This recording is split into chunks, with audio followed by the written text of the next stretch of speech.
Hello, I'd like to welcome everyone to today's webinar titled 5 Ways to Obtain and Show Data Center Sustainability.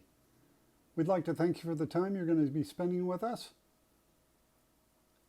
If you have any questions, please submit them into the chat and we will try to get to all the questions at the end of the webinar. Today we're fortunate to have a guest speaker, Jeremy Clute, Vice President of Business Development at Enlight Software, will be speaking. My name is Mark Gatos, Chief Marketing Officer at Enlight Software. I'll be the host. Today's agenda, we'll be talking about data centers and sustainability, as the title said. And we'll be also talking about the Data Center Optimization Initiative, known as DCOI, for the U.S. federal organizations, federal agencies. And we'll also be talking about aligning cooling with workload demand. Sometimes we'll refer to workload, but we're referring really to workloads or applications sometimes. And then we'll be talking about analytics and metrics. We'll also be talking about how to improve processes. We'll be talking about carbon-intensive infrastructure. And at the end, we'll have available resources, which will allow you to learn more about the topic of sustainability and data centers. Jeremy, take it away.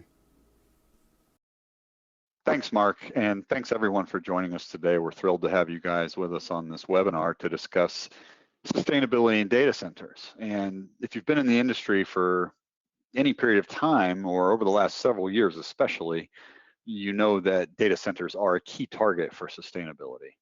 A recent survey from the 451 research effectively showed that, what are the most important driving efficiency and sustainability initiatives within your organization. And across the top, you saw things like customer requirements, which of course is why most of us do what we do in any industry, long-term operational resiliency, regulatory requirements, and cost savings from efficiencies. And those are just some of the top items. As you can imagine, there are lots of drivers.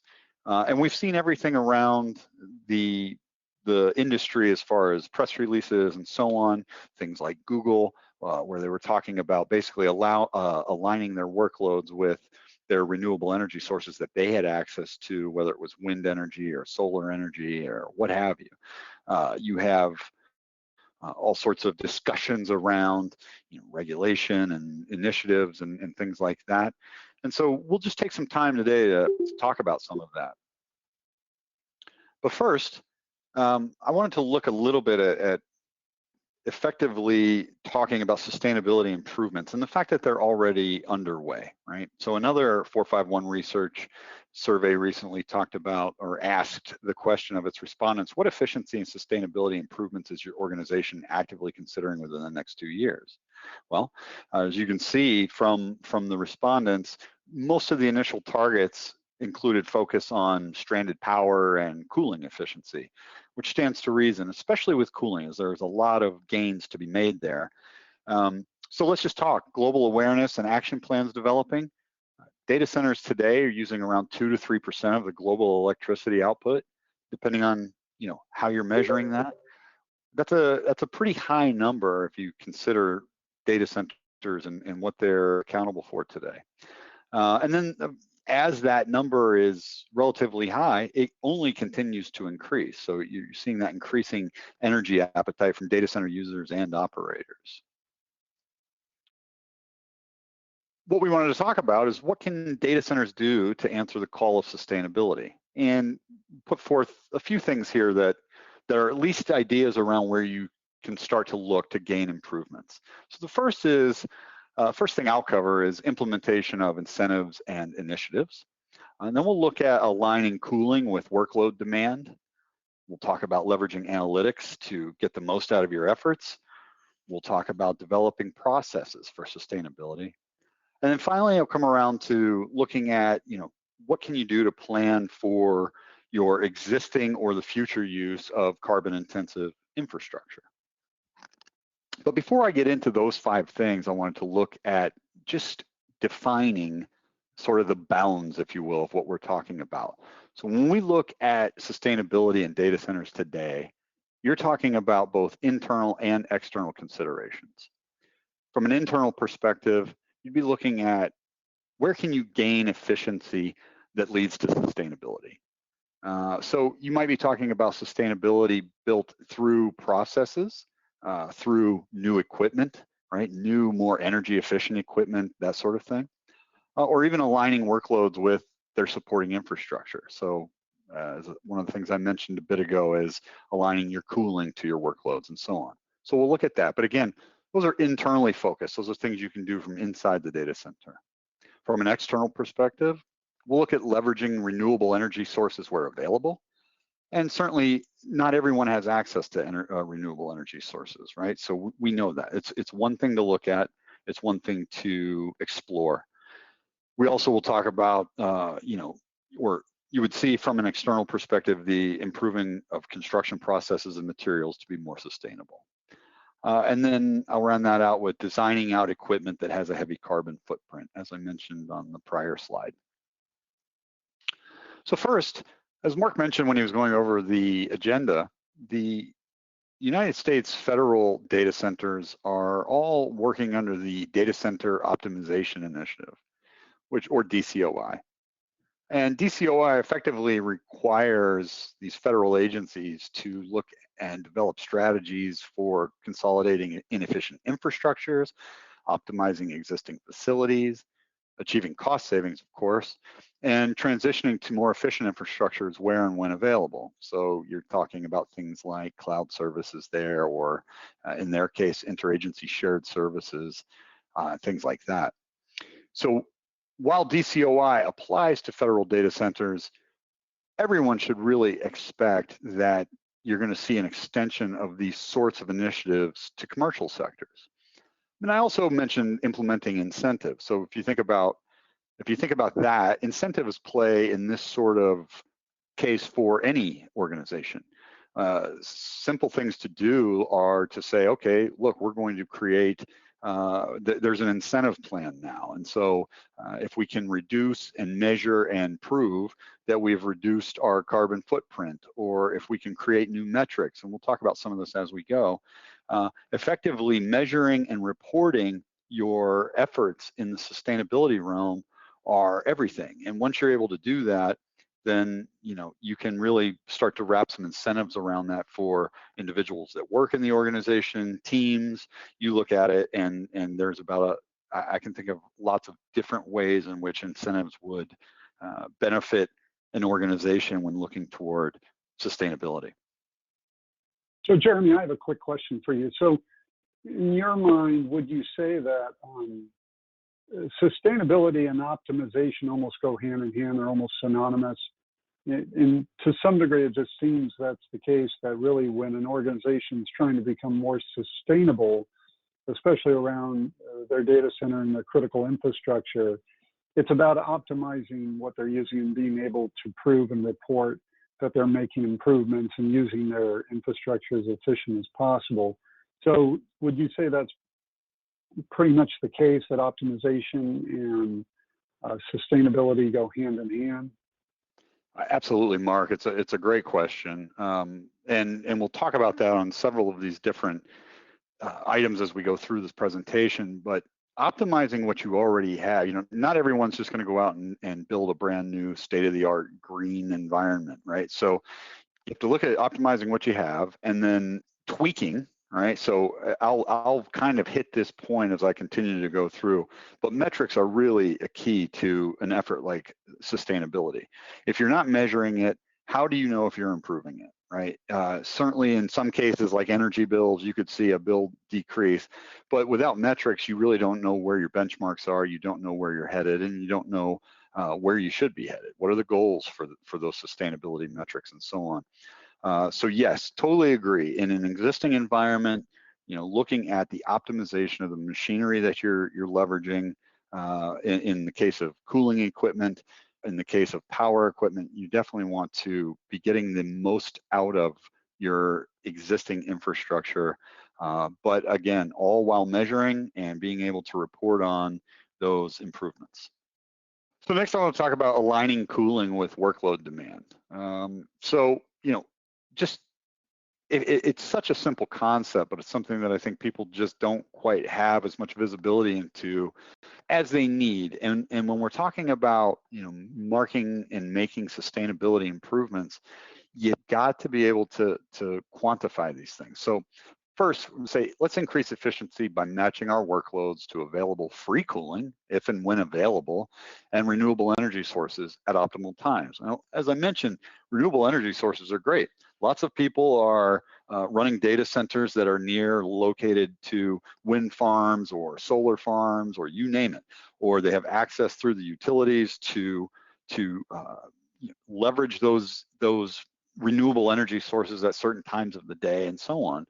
So where that's available, that's fantastic, right? Because that allows us to say, well, we're going to run these workloads at this data center, or in this portion of a data center, or what have you, during these times of day where I have access to renewable energy sources, and that's great. Free cooling is the same thing. Not everywhere is a prime target for free cooling, but in a lot of cases, you'll find that there are.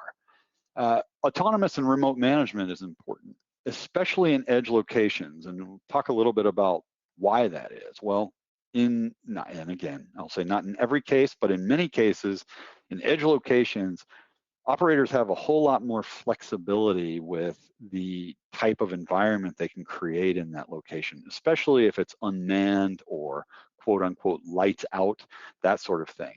You've got the ability to leverage efficient lighting systems. You've got the ability to run your cooling equipment at temperatures that would be maybe not so comfortable for human occupants, but certainly allow you to run workloads effectively. And you know, the IT gear and the other equipment that's in that space doesn't require the same kind of operating temperatures that humans would for comfort.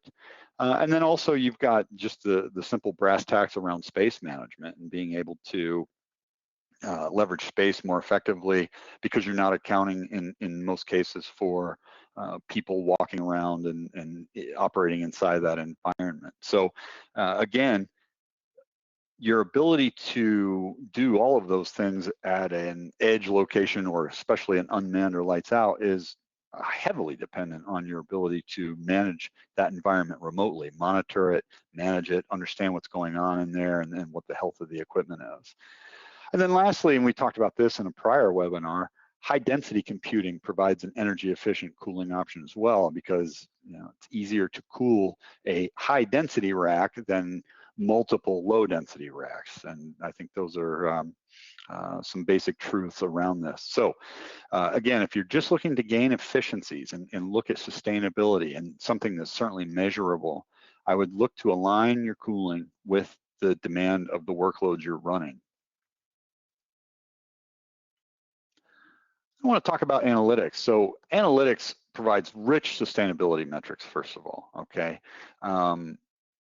Let's talk about a few of these. End-to-end analytics with correlated input streams. And this is something you can get, and we've got a screen here from the Enlight Energy Optimizer, Enlight Insight reports.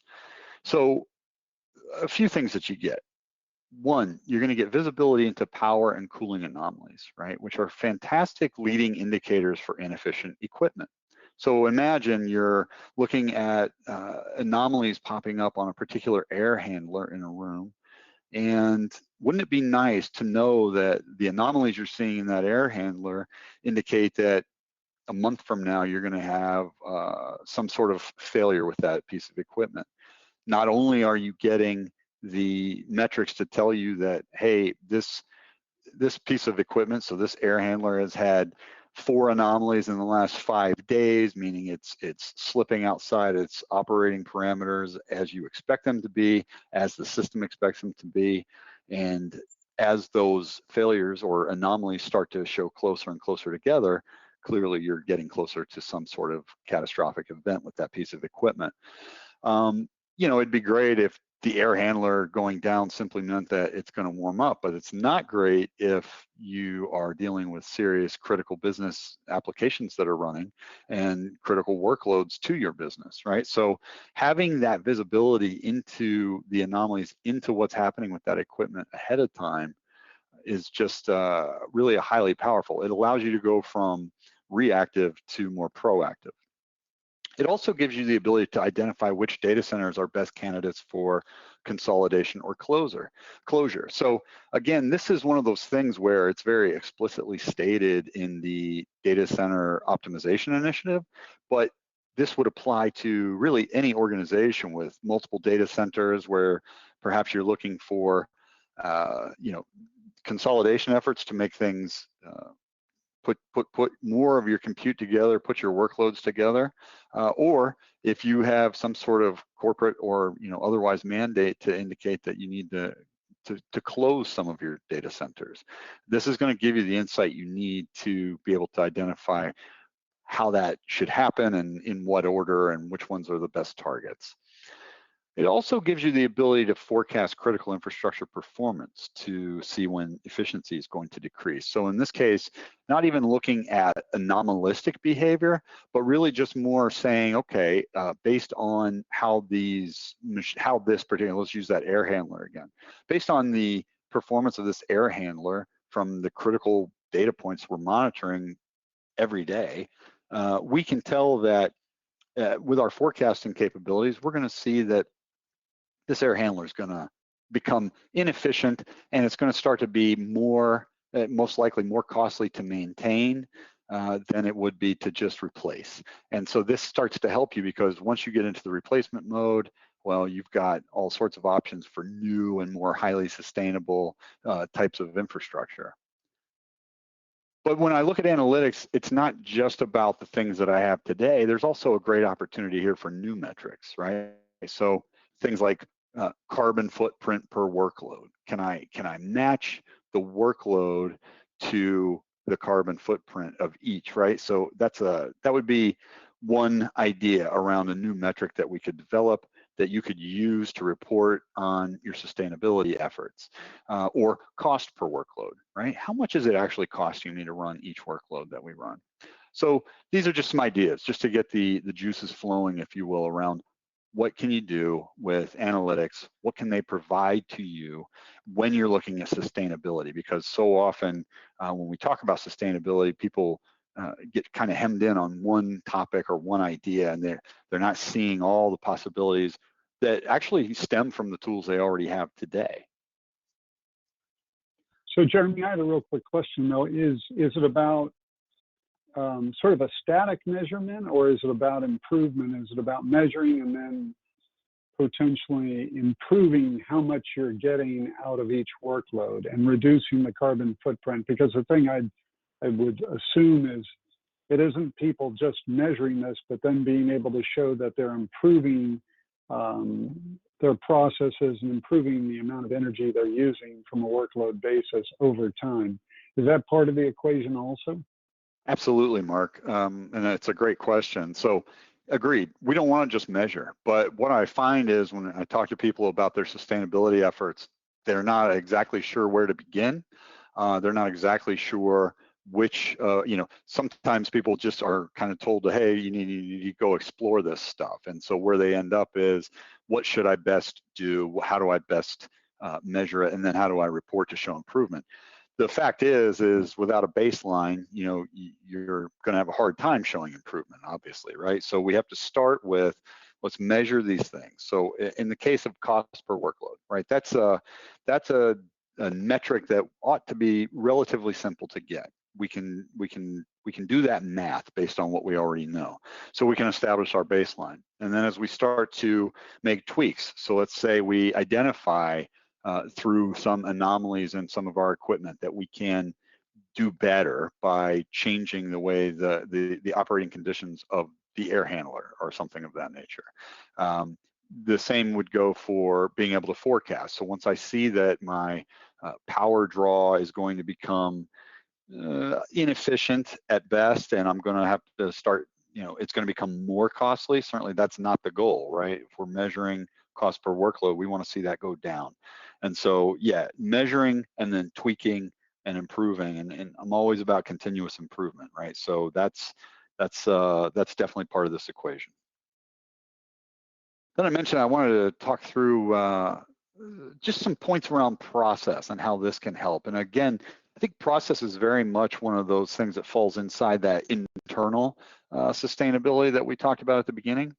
So just a few ideas here for you. First, develop organizational processes for sustainability certifications. So what I'm thinking of here is, if in pretty much any of our organizations today, we're always involved in some sort of continuing education, right? That's how we continue to keep people not just abreast of the things they need to know about on a recurring basis, but don't get to practice very often, but you're also learning about new things that come into play.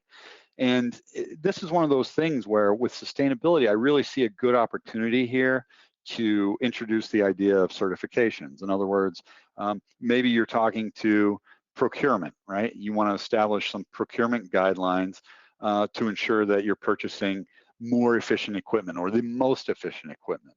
And so you can look at, how do you get certified in being an expert in procurement of sustainable infrastructure, that sort of thing. So look at certifications. It's simple to say that somebody is certified in organizational security or human resources issues, that sort of thing. There's really no reason that I see that certifications around sustainability shouldn't be introduced and leveraged as we go forward. Sustainability is not going to go anywhere. It's just going to continue to be something, and being certified according to your organization's sort of principles would be a great idea. I would also say identify points in equipment deployment processes for inserting or tweaking efficiency gains. So on the last slide with the metrics, we talked about, you get the baseline, you tweak, you show improvement. The same can be said for some of your processes, right? Processes, as you tweak and become more efficient, that becomes more sustainable as well, right? So there's all sorts of things that lead to sustainability. So look to your deployment processes, look for areas where you can tweak those to get more efficient. And then lastly, I would say define processes for optimizing metrics. So here we are again at the metrics, and I told you it would be a recurrent theme, but as you're measuring and then you're improving and then you're reporting, let's work on the process for optimizing that entire set. So pick the metrics that are most important to you, establish how you'll get that data, establish where you get the data from, and then report on it. And all of these things add up to effectively a more sustainable environment. Then I wanted to talk a bit about carbon-intensive infrastructure. So I've got a little headline here from July of last year around Microsoft planning to stop using diesel generators by 2030. And that's a broad and bold goal, right? If you think about carbon-intensive infrastructure, certainly diesel generators are one of those. It's interesting because not everyone is, diesel generators are massive pieces of equipment, as everyone knows, and they sit there and they work when they need to. And people in general, I think, once something like that, something of that size is on site, very hard to go and plan what to do about it. But what you can do is plan for, the next build, what happens at the next data center, and so on and so forth. And in this age right now that we're in, there's a lot of construction going on, right? And people should be looking at, well, when I'm doing anything new from a building perspective, what can I do about designing in alternative energy sources like hydrogen fuel cells? And I use hydrogen fuel cells as that was the article. This article was excellent. Microsoft did a large hydrogen fuel cell test to effectively prove that they could handle the load that the diesel generator would do for, I think they were in that test for about 48 hours or something. So if you look at it, again, getting rid or ripping and replacing this kind of equipment is much easier said than done. And I think most organizations aren't really even looking to that. But I think as you look at sustainability as a journey, there are many steps in it, and identifying the infrastructure with the heaviest carbon footprint is easy to do. To identify it and know that it's there and that you're leveraging it, perhaps too much, would be something that you could then say, okay, as we plan this out, and this could be a much later phase in our sustainability journey, but we need to look at ways to deal with, to replace, or to design other sorts of options in, alternative energy sources in, that'll allow us to be just as or more than as efficient as we are today. So in summary, data center sustainability is feasible. and it can be achieved in phases. As I just mentioned on the prior slide, it's a bit of a journey, and there are going to be things that you can do that are much easier wins, and then things that are much heavier lifts, if you will. So I also wanted to bring it around back to the data center optimization initiative. Keep in mind, it's a US federal initiative, but it has broad impact. And again, I expect to see initiatives like this in commercial sectors as well. There really isn't anything or any reason why most businesses looking to improve their sustainability, especially in data centers, shouldn't be able to adopt, a constant search for more efficient infrastructures and cost savings and things of that nature. I would say align your workloads to renewable energy sources wherever and whenever possible. So again, not every data center is placed next to a wind farm, but you understand the idea that where those things are available, you should definitely leverage those, because it's a great ability to, or it gives you a great ability to report on your sustainability efforts when you're moving much of your workload to renewable energy sources. As I said many times during the presentation, metrics are the key to continuous improvement. Measure it, tweak it, and then report on it, right? And then we'll continue to improve and continue to improve. Leverage processes that can lead to sustainable efficiencies. So as we mentioned, you can look to your deployment processes, look to your procurement processes. There are many places where you can tweak those processes or develop them anew if you don't already have them in place to find efficiencies that lead to sustainability. And lastly, alternatives to infrastructure with heavy carbon footprint already exist. So look to design those into new builds. Set some kind of date in your future that is your goal to stop relying on heavy carbon footprint infrastructure, and I think you'll find that your sustainability efforts are going to start to reflect even better than you had hoped. With that, I will go to the resources page. And Mark, you want to talk about all the available resources we have? Yeah, there are a variety of resources out here. If you're interested in hearing other folks talk about what they're doing to optimize their critical infrastructure in their data centers, as well as a variety of different white papers and other pieces of content that you might find informative. We've had a few questions come in during the presentation. Why don't I pass them by you, Jeremy, and see what you think. So the first question is from Eric. What do you mean by workload? Great question, Eric, and I appreciate it. So in this case, I'm talking about the workloads that represent your critical business applications, or the reason that the data center exists in the first place, right? So if you think of SAP or any other of your critical CRM systems or what have you in your business, and the reason that your data center runs, depending on how your organization defines an individual workload, it could be all the way down to a VM running for the support of that application, or it could be the application itself. But in general, your organization, as you define workload, so let's say it's SAP, then you can start to ferret down to those metrics we talked about, like cost per workload or carbon footprint per workload, that sort of thing. And then it would be, what's the cost to run that application?